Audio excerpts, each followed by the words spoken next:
The 805 Focus is brought to you in part by Nonprofit Connect. Nonprofit Connect provides superior leadership tools and resources so nonprofit leaders and board members can make valuable decisions to move their organization forward to a sustainable and vibrant future. More information on services online at nonprofitconnect.org.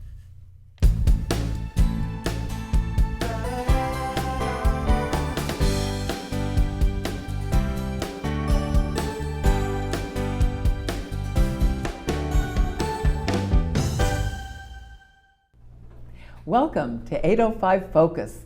I'm Dr. Cinder Sinclair with Nonprofit Connect, and we will be bringing you the latest on your favorite nonprofits. So get ready to be inspired. Our special guest today is Barbara Robertson, and Barbara is President and CEO of the Scholarship Foundation of Santa Barbara. Welcome, Barbara. Thank you, Cinder. It's a pleasure to be here. Oh, I'm so glad you're here. I want to hear all about what's going on with the Scholarship Foundation. You folks have been very busy helping a lot of very worthy students. We certainly have, and this past May we've just wrapped up our last year of awards, and we awarded over $8 million to just over 2,000 county-wide students. So we're very, very proud of that. $8 million. So awards, when you say, you mean giving out scholarships? $8 million worth of scholarships given out to local students. Exactly, that's right. I want to make sure I understand it. And this year we're even more proud is that we funded every eligible student. Oh. Our board took the extra step when we were doing our budget, and we're fine-tuning it, and one board member said, how much would it cost for us, how much are we short?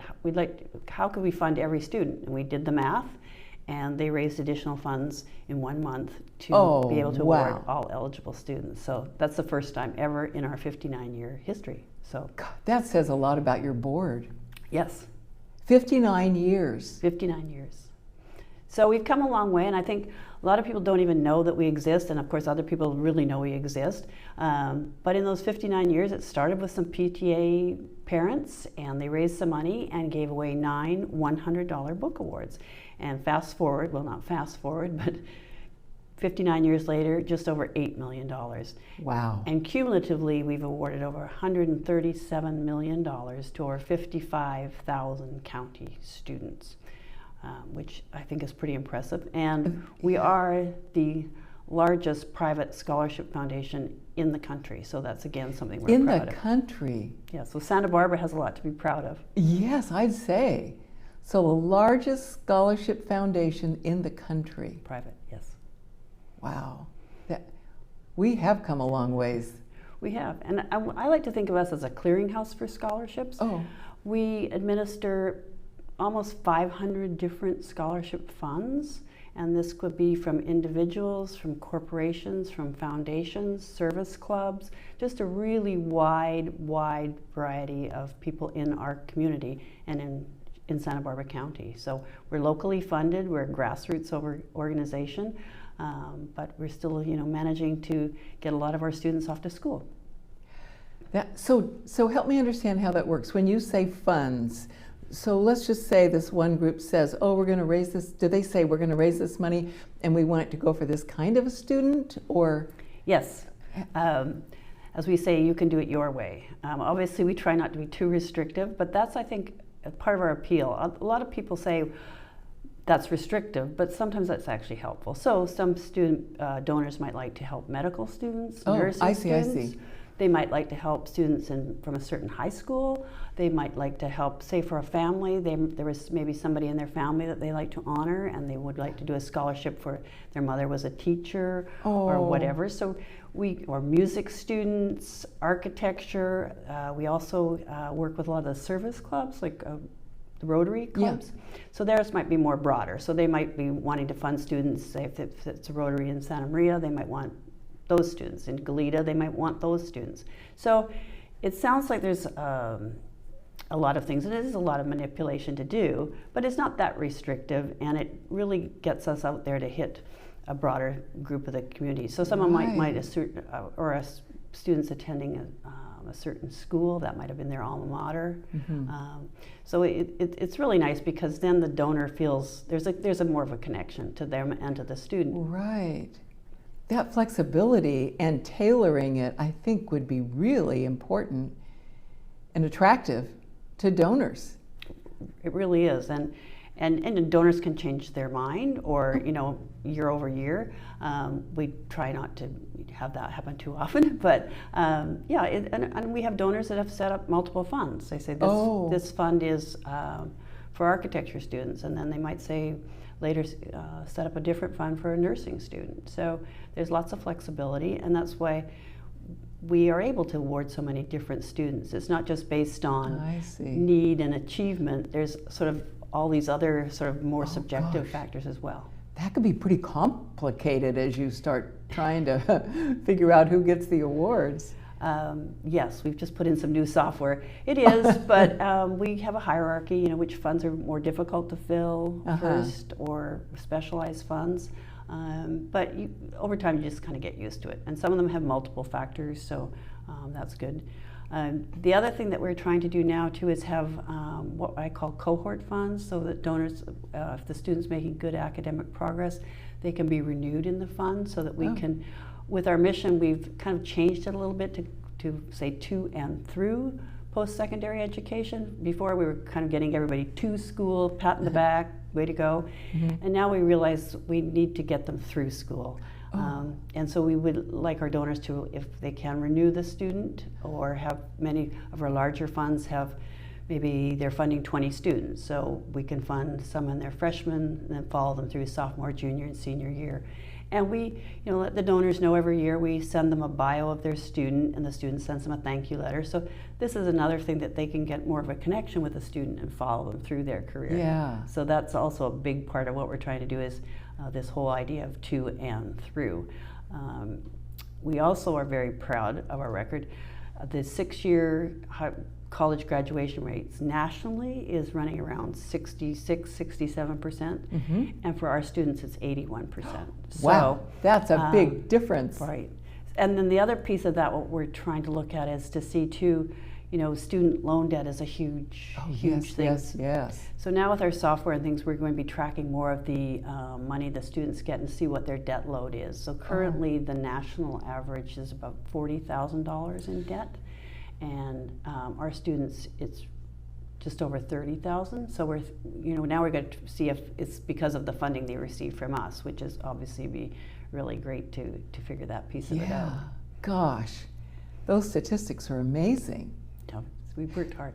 So can someone, or do they often donate to the Scholarship Foundation, not making a fund, just here, I believe in what you're doing, you decide how you want to disperse these funds. Does that happen too? And those are our unrestricted funds. And of course, those are the really special funds too for us when we get down to the last couple hundred students and we're really wishing to fund them all. It's really nice to have some restricted dollars that we can just say, okay, we can fund these, and this is what we did this year. So that was really heartwarming, because it's always difficult to turn away students, and we do encourage them to reapply. They can reapply. Oh, that's good.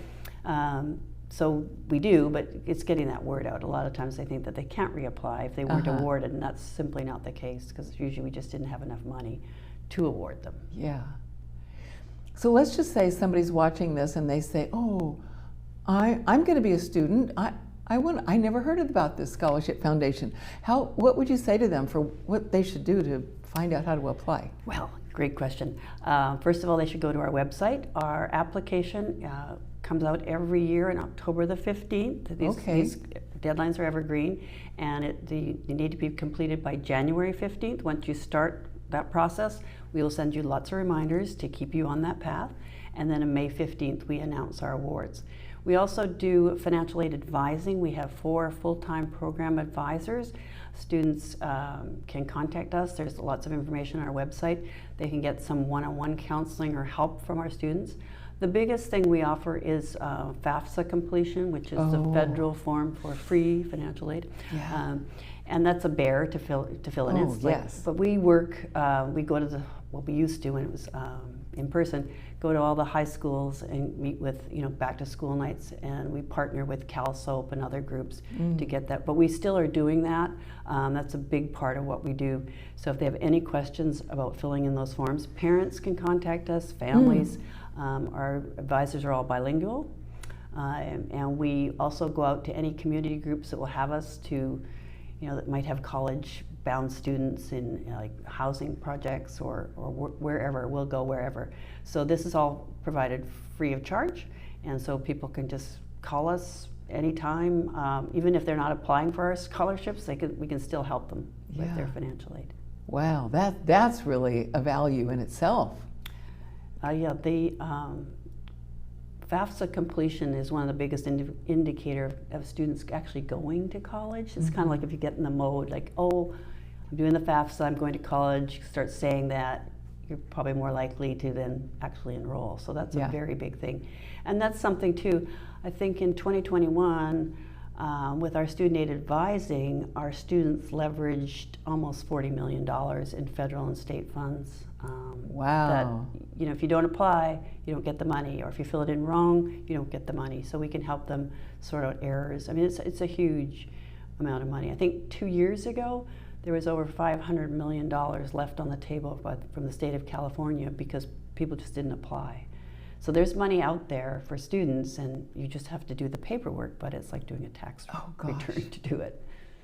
So this can be for a student who's going to a 2-year or a 4-year school? 2-year, 4-year, vocational. Oh, vocational too. As long as it's an accredited school, which means that they can get federal loans. If it's an accredited Title IV school, and it can be anywhere. It can be not just in California. We have students studying all over the world. We have students in, not all the time, but we've had students in New Zealand, in Europe, in Canada. So as long as the school's accredited, it's kind of like the student can go where they want to go to get the best education they can get. So it doesn't have to be in California. It can be a 2-year, they can be transferring, or a vocational program. So we want everybody to get that extra level of education. And typically students who do apply live in Santa Barbara or Santa Barbara County or? Santa Barbara County. They must be a graduate of a Santa Barbara County high school. Okay, gotcha. But you don't have to apply just as when you're a high school senior. If someone took a break for 2 years and they even might have moved to Washington, they can still apply by virtue of the fact that they graduated from a Santa Barbara County high school. Okay, gotcha. So, that's really cool. So they could have moved somewhere else. Right. But if they graduated from here, they can still apply. Still here. That's important information. Yes. For people to know. Gosh, all these wonderful things that you're doing, and my guess is a lot of people don't know. Right. I mean, often we get people in our system, and then it's good. The first person goes off to college. That's another thing. Over 51% of our students are first-generation college I was students. going to ask you about that. Yeah. Say that again. 51% are first-generation students, which is great because we see so often the first one gets to college and then they become the advocate for their siblings, and then we can follow the whole family through. So once one gets in, then more will go along. So that's really, really good. And we're pretty evenly split between North County and South County students in terms of numbers. That's good. There's a that's really great need in North County. So we're pretty proud of this, how we've managed to get more into North County as well. So yeah. Do you think most communities have something like this? No. Like I say, we are really, there's a scholarship foundation there's just a handful in the country. There's one in Denver, but in Denver you have to go to school in Colorado. There's one in St. Louis, and there's one in Texas, but there's not very many. It's really it's great that we are the largest, but it's very sad that there's not more communities that are helping their students in this way, in this broad way. Gosh, well, hooray for those PTA moms 59 years ago that decided to give out $100 scholarships, and then hooray for all the people over the last 59 years who have grown that work to what it is today. It's really impressive. No, we have a really strong board. Maximum we can have is 40 members. I know most people say that's really 40 board terrible. members? It's not terrible. It's wonderful. Wonderful. It's wonderful. And our board members interview the students. That's a requirement of all new students, is they get an interview. And we conduct these in March. And last year we did, I think, about 1,300 interviews all via Zoom this year too. So of course we couldn't go out, but that was fun too. So we still did it. It's part of our process, and it's just a wonderful experience to meet, actually meet the students and talk to them, because you can read their application, but just like this, just sitting down and talking to the student, you can find out so much more. I bet they get nervous, those students. Some of them would get very, very nervous, and then others, that's half the challenge, is make them, and some of them it's the first interview they've ever had. Yeah. So, that's part of the process too, just sort of get to know them and just see their motivation and see what they want to do. And because we have this broad 500 funds, we could be looking for someone literally who's been bowling all their life, or So it's like, that's the kind of things you find out from when you talk to them. So that's really nice and special. So is a student typically interviewed by one board member, 2 or 3 at a time? How does that work? They're interviewed individually in most cases, and it's our board, and we do have other volunteers. It takes, I think we have approximately 200 volunteers to help us do this. We train them. But it's all in 1 month, so it's just... Oh, all those interviews happen in one month. Gotcha. Well, of course, that would make sense. Right, because we have to get it done to add that to their application.